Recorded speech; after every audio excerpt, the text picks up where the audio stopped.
Is that a good way to diversify then? It is, because it's not tied to the market. Let's talk about private equity. President Trump has basically said that he's going to allow private equity investments. Crypto's already been allowed.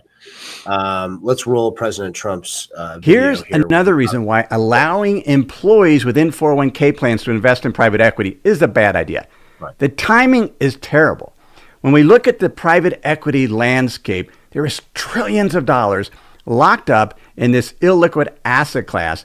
Investors in it, limited partners such as university endowments, they're not getting the cash they expected. The distributions are well below what they expected, so they're selling some of their stakes in the secondary market at a discount. On the other side, fundraising by private equity funds, $3 trillion they're trying to raise right now, 18,000 funds, and the demand's only about $1 trillion. And so they're not raising as much capital. And so we're going to allow individuals to come save the day with their money, their $9 trillion within the 401k area to basically bail out university endowments and private equity managers. These less sophisticated investors to invest in a very complex asset class. It's a bad idea, and fiduciaries, which is what employers are, shouldn't allow it. Yes, it could be part of a target date fund, but a standalone private equity option within a 401k plan is just a bad idea, and the timing is terrible. What do you think? Yeah, it's a $12 trillion market, right? The 401k market. And it's been limited to certain mutual funds that they've designated to be safe. And now President Trump says, let's add, you can invest in private equity. He's pushing crypto. Crypto's already been allowed, but he's kind of putting his stamp that crypto would be allowed in 401ks. And I think, crypto is one element, but private equity it's a really interesting market right now because, as that gentleman was saying, you're seeing a lot of funds that are moving out of private equity. They're not happy with the returns. There's a liquidity crisis there. They need more money. And so this idea that we're allowing the regular investor to come in, that's not really what's happening. What's happening is that the endowments are pulling out because they're not getting the returns that they anticipated. And what people don't realize with private equity is that there's typically a lockup period in private equity. This is 5 years, 7 years. 5, 7, 10 years. And that's why it's been set aside for accredited investors. People that have either made a certain amount or have a certain $1 million net worth, because they typically have multiple investments. By putting it in the 401k, someone in theory could put a majority of their wealth into some of these higher risk funds. And what these private equity firms do is they're looking for opportunities to get much higher returns. And yes, if you're like, you got your 10, 15, 20% in gold, and you got some real estate, and you got some this, maybe you diversify. But a lot of times the average person, they have the majority of their net worth in their 401k and their home, and their 401k now has access to a much riskier asset that you wouldn't have the kind of liquidity that you have in other investments. So that's my main concern with having it. I think that, listen, at the end of the day, it's the 401k is a vehicle to protect money when you're with an employer. When you leave that employer, you roll it out of there and you get it into something safer, or you get it into something different because they really limit you on what options you have. Yeah. But to add a very sophisticated option that actually is losing favor. I mean, that's really what's happening. It's they just need more money. So they found a new pool of money. I agree with this. Exactly. I agree with you too. I want to just kind of underscore a couple things you said. So most of the time, to approach private equity and make an investment with them directly, you have to be an accredited investor, which is, net worth over a certain amount. You got other accounts.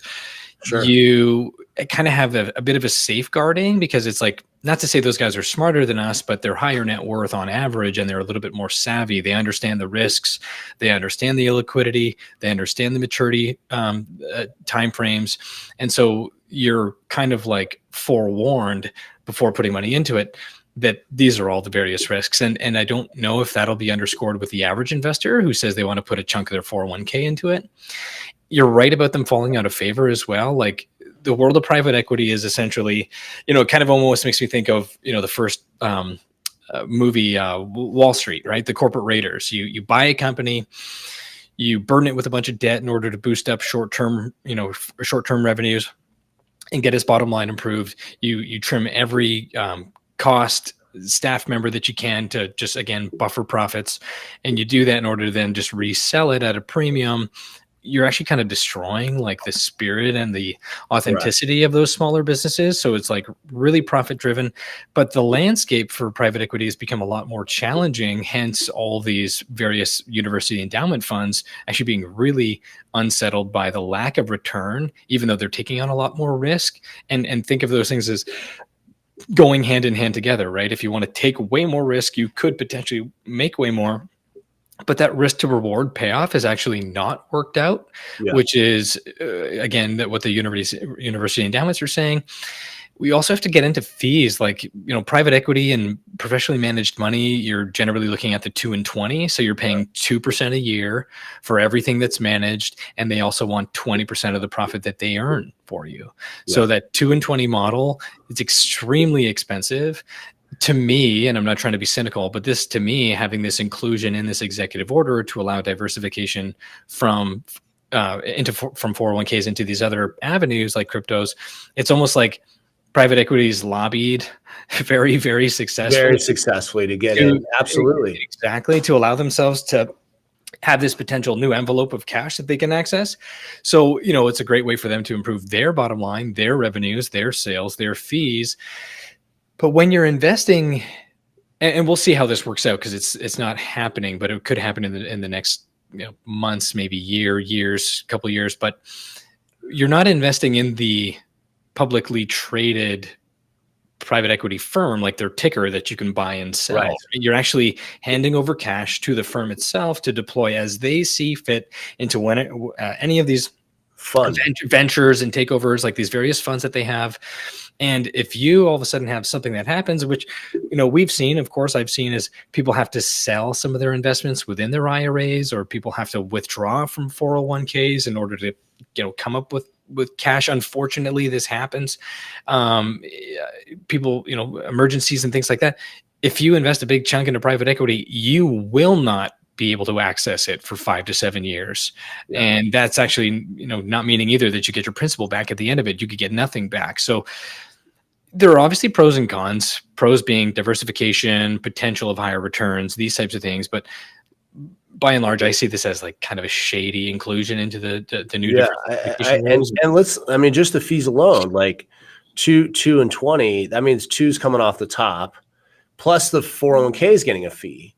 So you're probably looking at about 3%, right? All in. You're already losing 3%. Yeah. So what return do you have to get? Do they have to get that makes sense for you to lose your first 3% out of the gate? Every year. These are big numbers. So I would just say beware if if this becomes an option. I would say that, you should look at this in terms of, I think that what people don't realize is the amount of fees that are layered.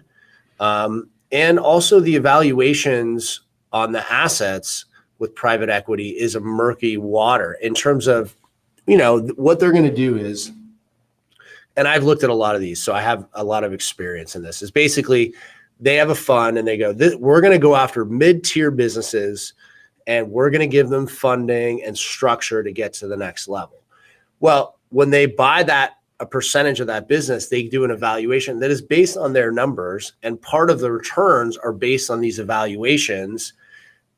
the only way that the evaluations and everything works out is that the business that they invested into has to sell out at a multiple down the road that makes sense for them to inject capital into it. Yeah. So that's a lot of risk there. Whereas when you buy a stock, for instance, you're looking at the multiple, you're looking at the returns. That's kind of taken away with private equity. You have a fund you're getting into, they're looking at it, and they have to take some pretty big gambles to get the returns, right? And they're all chasing after these returns. And you have to think the only reason that the average investor is getting this today is because the endowments are getting out. So the smartest money, the smartest endowments in the world are getting out, and they're giving access to the everyday investor.